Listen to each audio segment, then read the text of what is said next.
Think multi-billion-dollar empires are built on brilliant master plans and massive funding? Think again. Today, you're going to hear the stories of ideas that were so absurd and laughably bad at first, that everyone mocked them until they changed the world forever. Strap in, because we're diving into the most insane gambles in business history. Imagine it's the year 1994. The internet for 99% of the global population is an obscure, frustratingly slow, and bizarre concept. The screeching sound of a dial-up modem connecting to the web sounded more like a torture device than the future of humanity. In the middle of this digital stone age, a 30-year-old Wall Street senior vice president named Jeff Bezos, making a massive six-figure salary, stumbled upon a staggering statistic. Internet usage was growing at an unthinkable rate of 2,300% per year. Jeff's brain went into overdrive. He made a decision that every single one of his colleagues, his family, and top financial investors deemed absolute career suicide and the single dumbest mistake of his life. Jeff resigned from his prestigious job, packed his savings, got into a Chevy Blazer with his wife, and drove across the country to Seattle to convince a nation that didn't even understand the internet to buy books online. To understand why this idea sounded completely insane in 1994, you have to look at the retail landscape of the era. Physical retail titans like Barnes and Noble dominated the world. They offered massive, multi-story brick-and-mortar paradises complete with plush leather armchairs, the rich aroma of fresh coffee, and thousands of physical titles where people loved to spend their weekends. The universal consensus was simple. No sane human being will ever type their credit card number into a sketchy computer screen to wait 3 weeks for a book to arrive in the mail, when they can walk down the street and hold it in their hands instantly. But Jeff saw something no one else could comprehend: infinite inventory. The largest physical bookstore in the world could only hold around 200,000 titles under one roof. Jeff envisioned a borderless bookstore that could offer millions of titles simultaneously, a physical impossibility for any traditional store. He initially named the company Cadabra, derived from abracadabra. But when his lawyer misheard the name over a staticky phone call as cadaver, Jeff realized the name was far too morbid. He opened a dictionary, flipped to the letter A, and stopped at Amazon, the largest, most powerful river on Earth. He decided his store would become the largest stream of commerce on the planet. Yet, the raw reality of Amazon's early days was far from majestic. Their headquarters was not a glittering tech campus. It was a cramped, dark, water-stained garage in Seattle. During the harsh winter months, it got so freezing cold inside that Jeff and his first few employees had to type code while wearing heavy winter coats. Jeff didn't even have the budget to buy actual office desks. He walked into a nearby Home Depot, bought cheap, hollow wooden doors, bolted 4 legs onto them, and turned them into makeshift desks.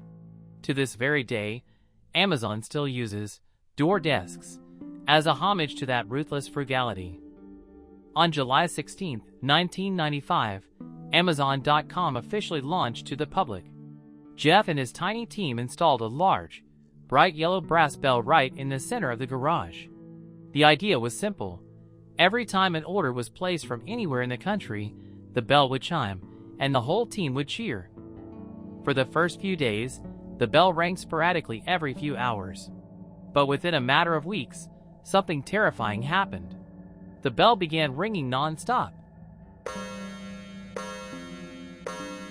The noise became so deafening and constant that they had to permanently disconnect it. Without spending a single dollar on traditional marketing, Amazon sold books to all 50 U.S. states and 45 different countries in its first 30 days. That's when the real nightmare began. They had massive orders, but zero fulfillment infrastructure. Jeff, his wife Mackenzie, and 4 employees spent their nights until 3 a.m. on their hands and knees, packing books on the cold, hard concrete floor of the garage, taping up cardboard boxes by hand. Jeff's knees were so severely bruised that he looked at his employee one night and said, "This is killing us. Tomorrow, I'm going to the store to buy us all volleyball knee pads." The employee looked back at him and calmly said, "Jeff, instead of knee pads, how about we buy some packing tables?" Jeff later recalled, That was the moment I realized I was the world's most incompetent CEO, because buying packing tables hadn't even crossed my mind. Despite this explosive growth, Wall Street analysts and financial journalists relentlessly mocked the company. National headlines branded the startup Amazon.bomb, predicting Jeff Bezos would go bankrupt within months because he wasn't making short-term profits and was reinvesting every cent into infrastructure. When Barnes & Noble filed a massive lawsuit and launched its own website, critics declared Amazon dead. But Jeff possessed a relentless, almost terrifying long-term vision. While everyone else fixated on next quarter's profits, Jeff was playing a 20-year game centered entirely on obsessive customer obsession. When critics asked, "Why just books?" Jeff expanded into CDs, DVDs, electronics, toys, and eventually everything. Today, the very idea that people called absurd, buying things on the internet from a guy in a garage, is a multi-trillion-dollar titan with over 1.5 million employees deploying AI, robotics, and satellites.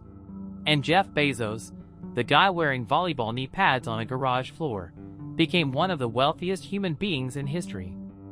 The story of Amazon proved a timeless lesson.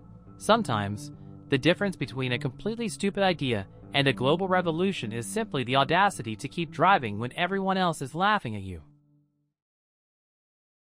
What if I told you a $5,000 savings account, a pair of kitchen scissors, and a ruined pair of pantyhose created a billion-dollar fashion empire without a single male CEO believing it was possible?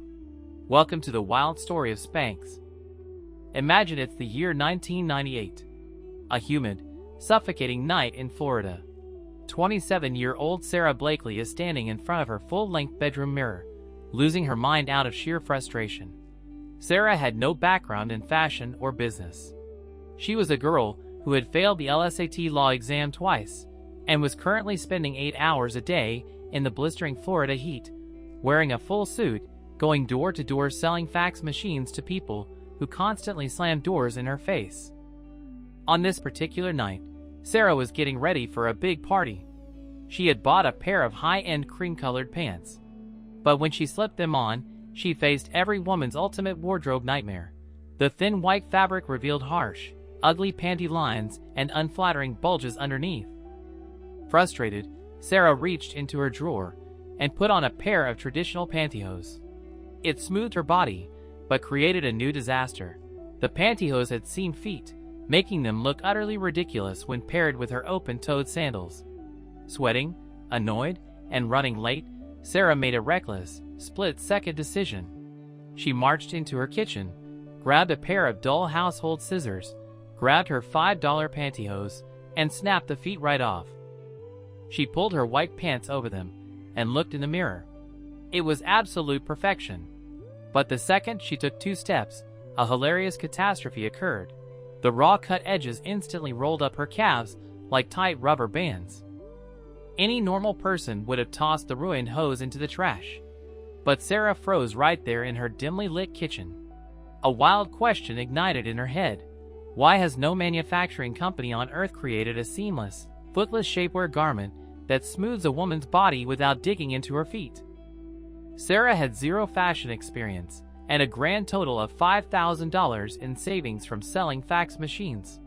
But she decided to turn that cut-up piece of fabric into a revolution.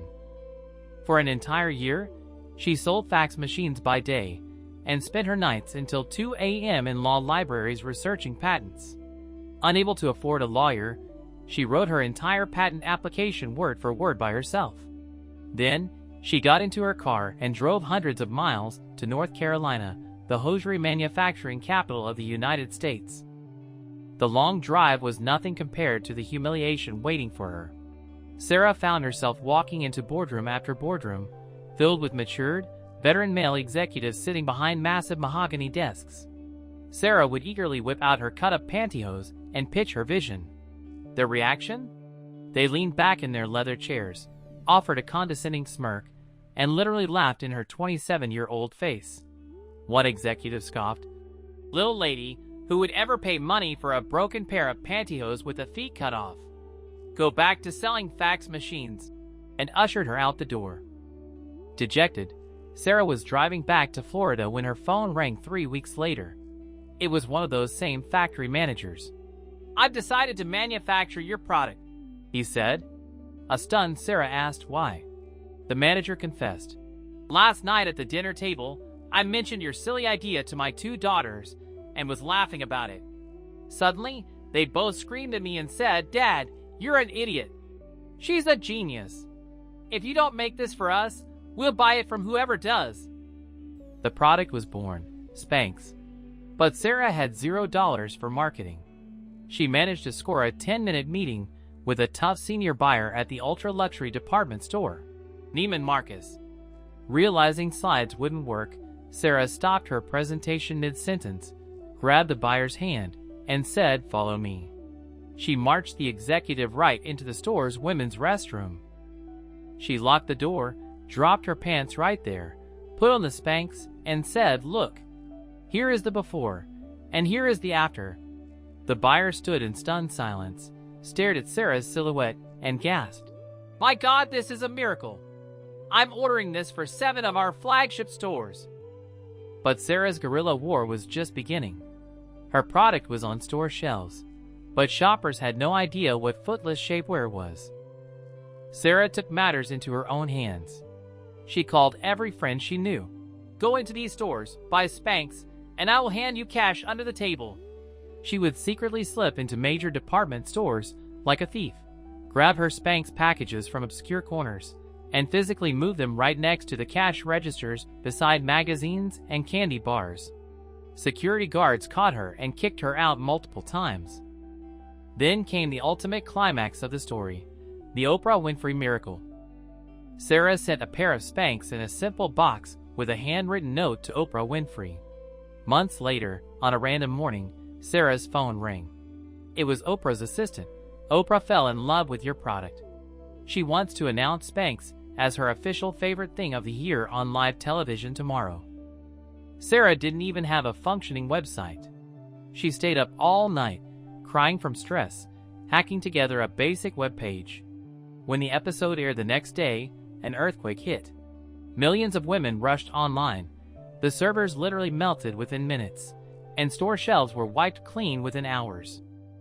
Sara Blakely, the girl who had cut her pantyhose with dull kitchen scissors while every male executive mocked her, built Spanx without taking a single dollar of outside venture capital or bank loans.